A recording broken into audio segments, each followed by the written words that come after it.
House property का section 22, section कौन सा वाला, सेक्शन 24B।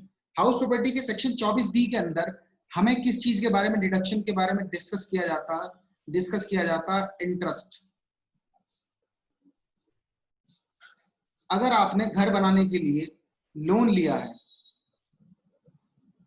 तो उस पर आपको डिडक्शन दी जाती है। और डिडक्शन कितनी दी जाती है वो डिपेंड करता है आपने घर को किस काम के लिए लिया है।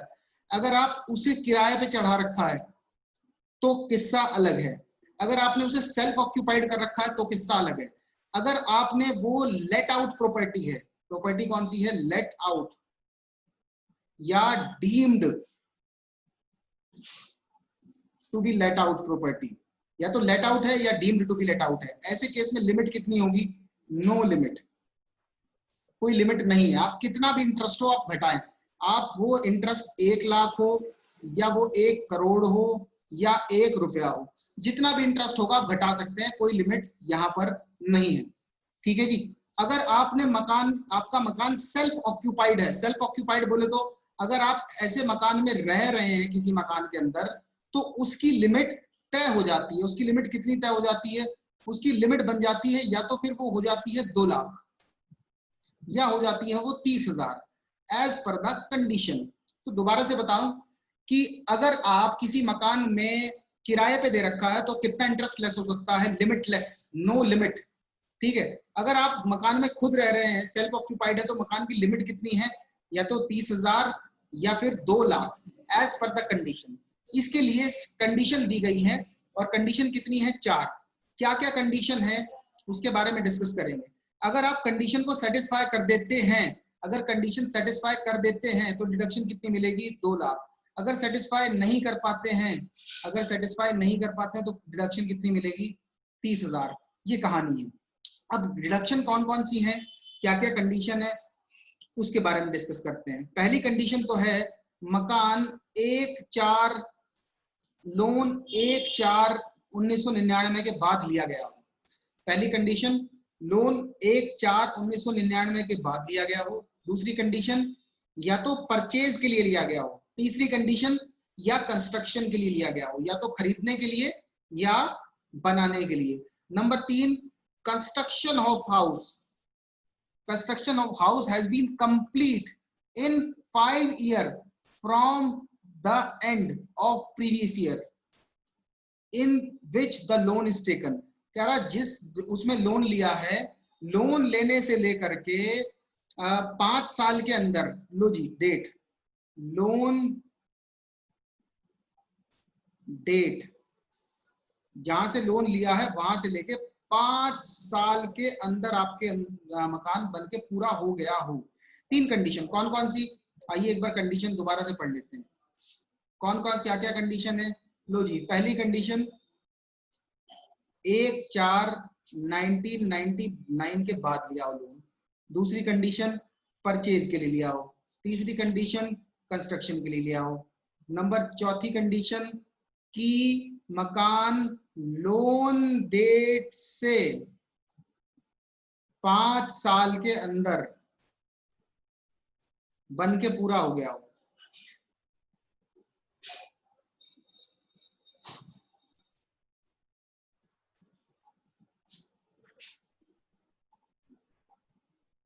ठीक है जी, लोन डेट से लेकर के 5 साल के अंदर अंदर वो बन के पूरा हो गया हो।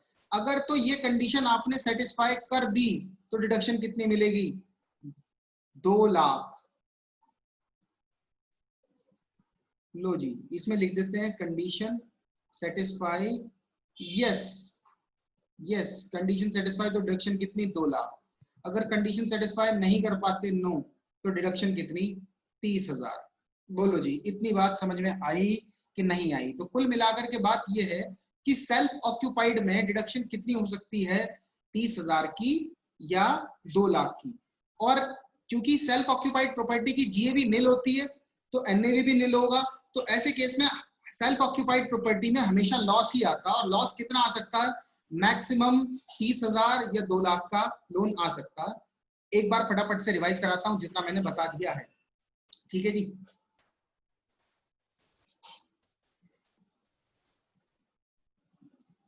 दोबारा से फटाफट से रिवाइज करेंगे।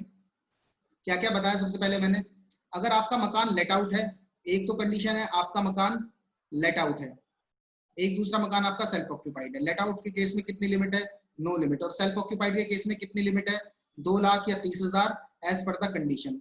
अगर कंडीशन सेटिस्फाई हो जाती है, अगर कंडीशन सेटिस्फाई हो जाती है तो रिडक्शन कितनी मिलेगी, 2 लाख। सेटिस्फाई नहीं होती है तो कितनी मिलेगी, 30,000। पहली कंडीशन क्या है, लोन कब लिया हो, लोन टेकन आफ्टर 1/4/1999। दूसरा किसके लिया हो, परचेज के लिए या कंस्ट्रक्शन के लिए लिया हो। मकान 5 साल के अंदर बन के पूरा हो गया, कौन सी डेट से, from the in which the loan has taken, कौन सी डेट से, जहां से लोन लिया है वहां से लेके 5 साल के अंदर अंदर बन के पूरा हो गया हो। अगर ये कंडीशन सेटिस्फाई होगी तो रिडक्शन कितनी मिलेगी, 2 लाख। नहीं सेटिस्फाई होती तो रिडक्शन कितनी मिलेगी, 30,000। और मैक्सिमम लॉस कितना हो सकता है इसमें, मैक्सिमम लॉस हो सकता है जी हमारा 2 लाख या 30,000, इससे ज्यादा नहीं हो सकता। ठीक है जी, इतनी बात समझ में आई कि नहीं आई, अब बोल सकते हैं आप हिमांशु। 2 लाख का लॉस भैया कब होगा, 2 लाख का लॉस तब होगा ना जब ये लॉस। कंडीशन सेटिस्फाई हो जाएंगी, हाँ तो 2 लाख का लॉस होगा। 2 लाख का मतलब आप रिडक्शन नहीं ले सकते 2 लाख की। भाई सीधी सीधी सी बात है ना, GAV of self occupied property nil, municipal tax less करा नहीं सकते आप, नील। ठीक है, एनएवी नील। अब ऐसे में 24A की डिडक्शन, स्टैंडर्ड डिडक्शन 30%, क्योंकि वो इसका परसेंट होती है, वो भी क्या, नील। जब सब कुछ नील होती है तो 24B में अगर आप यहाँ से 2 लाख लेस कराओगे तो आंसर कितना आ जाएगा, माइनस का 2 लाख। 2 लाख का लॉस आएगा ना फिर, ये है बात। ठीक है, या इसमें हमेशा लॉस ही आता है सेल्फ ऑक्यूपाइड प्रॉपर्टी में, या तो आंसर 0 होगा या फिर होगा लॉस। और नो लिमिट, जैसे किसी के लिए हमने, हमारे पास एक्स बंदा आके रह रहा और हमने किराया 1 लाख रुपए रख रखा, तो 1 लाख रुपए का एग्जम्पशन मिल जाएगा। भाई कहाँ बात कर रहे हो, इंटरेस्ट की बात चल रही है, किराए की बात नहीं चल रही है। सारी रामायण गा दी और तुम्हें पता नहीं लगा। हाँ। मैंने क्या बताया, इंटरेस्ट की बात चल रही है। अगर लोन लिया तो लोन पे इंटरेस्ट की बात चल रही है। ठीक है ठीक है ठीक है ठीक है ठीक है। मैं उसे रेंट की तरीके से सोच रहा था। क्यों सोच रहे हो इंटरेस्ट रेंट की तरीके से, इंटरेस्ट ऑन लोन है, पहले तो बताया। अब इसका सेकंड पार्ट स्टार्ट करते हैं, चलिए अब इसका सेकंड पार्ट स्टार्ट करेंगे।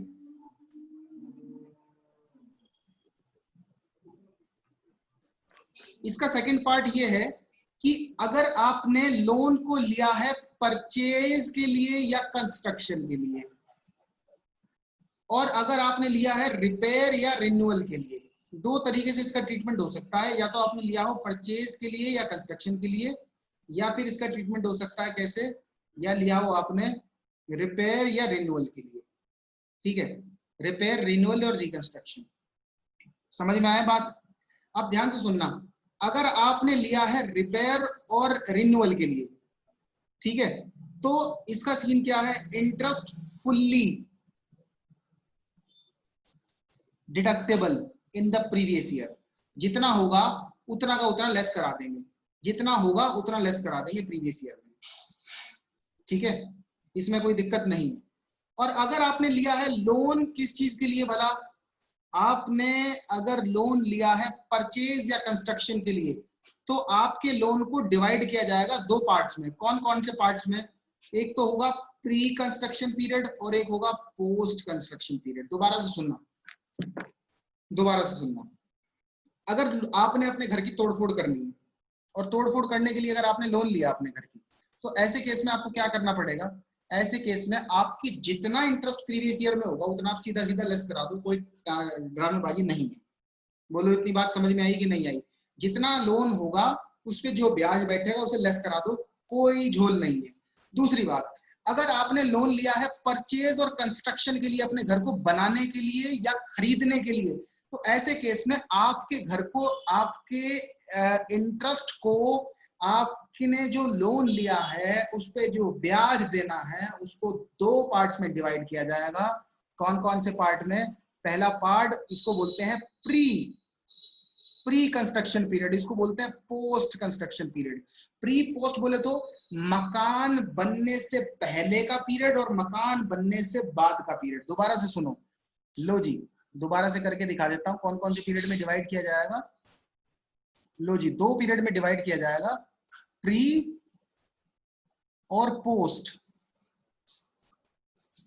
मकान बनने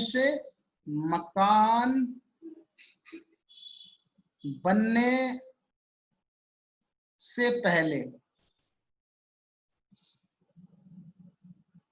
और ये कौन सा है, मकान बनने के बाद।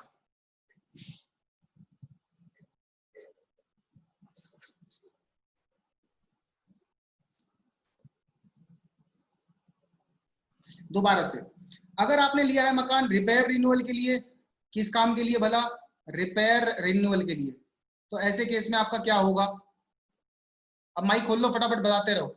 अगर आपने लिया है रिपेयर रिन्यूअल के लिए तो क्या होगा स्वाति? सारा का सारा इंटरेस्ट कट जाएगा, डिडक्ट हो जाएगा, डिडक्शन मिल जाएगी।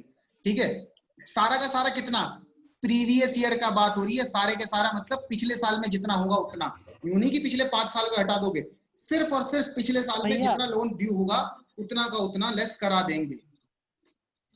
ठीक है, क्वेश्चन था, अभी क्वेश्चन बाद में आएगा, क्वेश्चन अभी नहीं। दूसरा, अगर आपने लोन लिया है परचेज कंस्ट्रक्शन के लिए, किस चीज के लिए, परचेज के लिए या कंस्ट्रक्शन के लिए, तो ऐसे केस में आपके लोन को 2 पार्ट्स में डिवाइड किया जाएगा, प्री पीरियड और पोस्ट पीरियड। प्री पीरियड कौन सा होता है, मकान बनने से पहले का पीरियड, और पोस्ट पीरियड कौन सा होता है, मकान बनने के बाद का पीरियड। और प्री कंस्ट्रक्शन पीरियड की डिडक्शन कैसे मिलती है, प्री कंस्ट्रक्शन पीरियड की डिडक्शन मिलती है 5 equal annual instalments. 5 equal annual instalments की डिडक्शन मिल जाती है, और इसकी कैसी मिलती है, जितनी होगी उतनी मिलेगी, जितनी PY में होगी उतनी मिलेगी। मतलब क्या है इस बात का, जितना भी, मान लिया 1 तारीख को आपको 10 लाख रुपए देने थे और 10% का रेट है तो आपको 10 लाख रुपए मिल जाएंगे। ठीक है, लेकिन इसको आपको क्या करना पड़ेगा, 5 इक्वल एनुअल इंस्टॉलमेंट्स में तोड़ना पड़ता है। और अब सबसे बड़ा सवाल क्या आ जाता है कि how to break the pre construction period and post construction period. ये जानने के बाद सबसे पहला सवाल कौन सा आ जाता कि डिसाइड कैसे करें प्री कंस्ट्रक्शन पीरियड है कि पोस्ट कंस्ट्रक्शन पीरियड है। आइए इसके लिए हम समझेंगे एक एग्जांपल। मान लिया आपने लोन लिया, ये आपके ईयर्स हैं,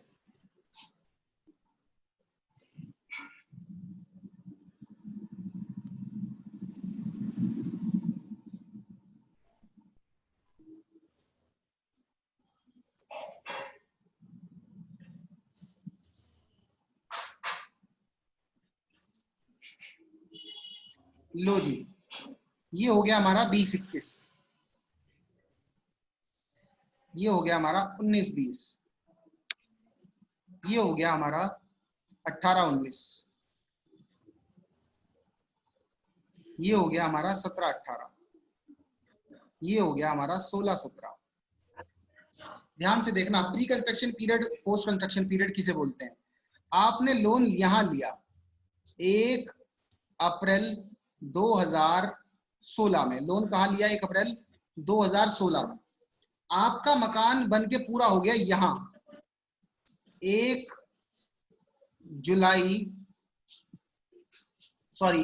अप्रैल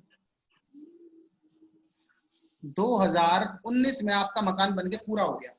तो आपका प्री पीरियड कौन सा माना जाएगा और पोस्ट पीरियड कौन सा माना जाएगा। बात को बहुत ही ध्यान से सुनना।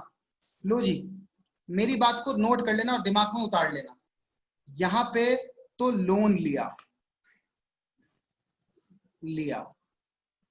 कितने का, 10 लाख रुपए का, और यहां पे मकान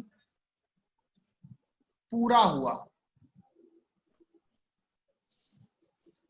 ये है आपका असेसमेंट ईयर, ये है आपका प्रीवियस ईयर। तो ध्यान से सुनना मेरी बात को, मकान बनने से पूरा होने से पहले, ठीक पहले की 31 मार्च, दोबारा सुन लो, मकान पूरा होने से ठीक पहले की 31 मार्च, लो लिख भी देता हूं, मकान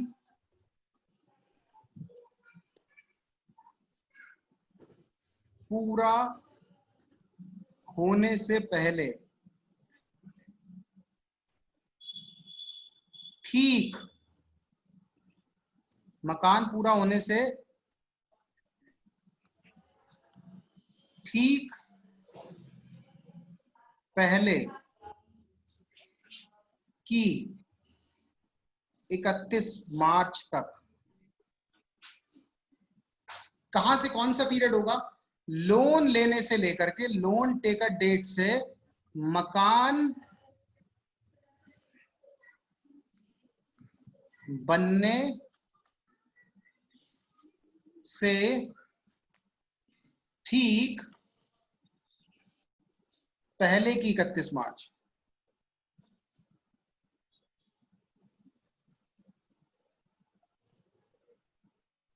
अब ध्यान से देखना, लोन कहां पे लिया था, 1 अप्रैल 2016 में।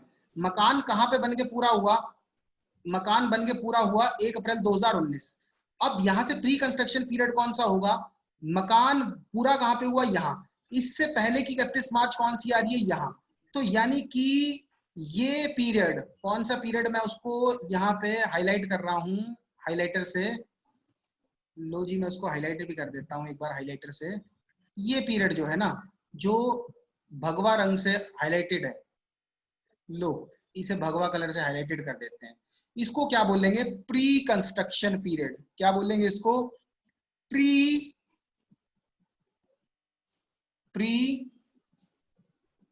Construction period. और ये जो बाद का पीरियड है,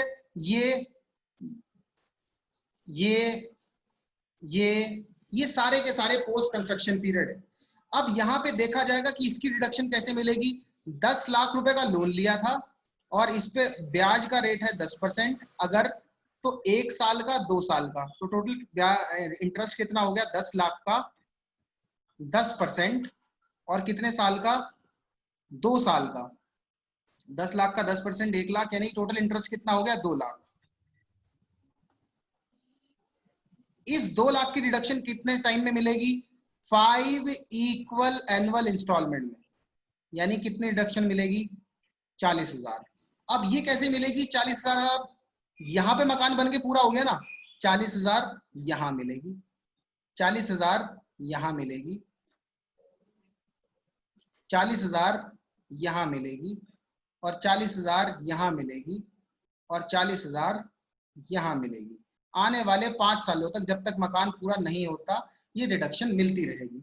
दोबारा से बताता हूं, मकान बनने से ठीक पहले तक की 31 मार्च के पीरियड को क्या कहा जाता, प्री कंस्ट्रक्शन पीरियड कहा जाता। और उसके बाद क्या, उसकी डिडक्शन कैसे मिलती है, उसकी डिडक्शन मिलती है 5 इक्वल एनुअल इंस्टॉलमेंट में। कैसे, 5 इक्वल एनुअल इंस्टॉलमेंट में। जैसे 10 लाख का 10 लाख का 10% और 2 साल का, एक साल ये हो गया, दूसरा साल ये हो गया, दोनों सालों की डिडक्शन दे दी हमने, कितनी आ गई, 2 लाख, और 2 लाख का 5% कितना, 40,000। ये तो लेस होगा ही होगा। साथ में यहां पर क्या ड्यू है मेरे पास, 10 लाख का मैंने पेड तो नहीं कराना, 10 लाख का लोन जो का त्यों है, तो इस साल भी तो आपने लोन यूज किया है, तो इस साल का इंटरेस्ट कितना बैठेगा, यहाँ का लोन बैठेगा 10 लाख इंटू 10%, जो कि कितना होगा, 1 लाख। तो इस साल आपको कुल डिडक्शन कितनी मिलेगी, इस साल आपको कुल डिडक्शन मिलेगी 40,000 तो ये, और 1 लाख ये, यानी कि 1,40,000। ये है जी पूरा का पूरा कॉन्सेप्ट। बताओ क्या दिक्कत है। ये 1,40,000 इंटरेस्ट की अमाउंट है ना, इंटरेस्ट की डिडक्शन मिलेगी मुझे 1,40,000। बोलो बात समझ में आई कि नहीं आई, आ गई। सारा का सारा रिवाइज करा दूं एक बार शुरू से फटाफट। भैया उससे पहले एक क्वेश्चन है, चाहे आप रिकॉर्डिंग पॉज कर दो, रुक जाओ।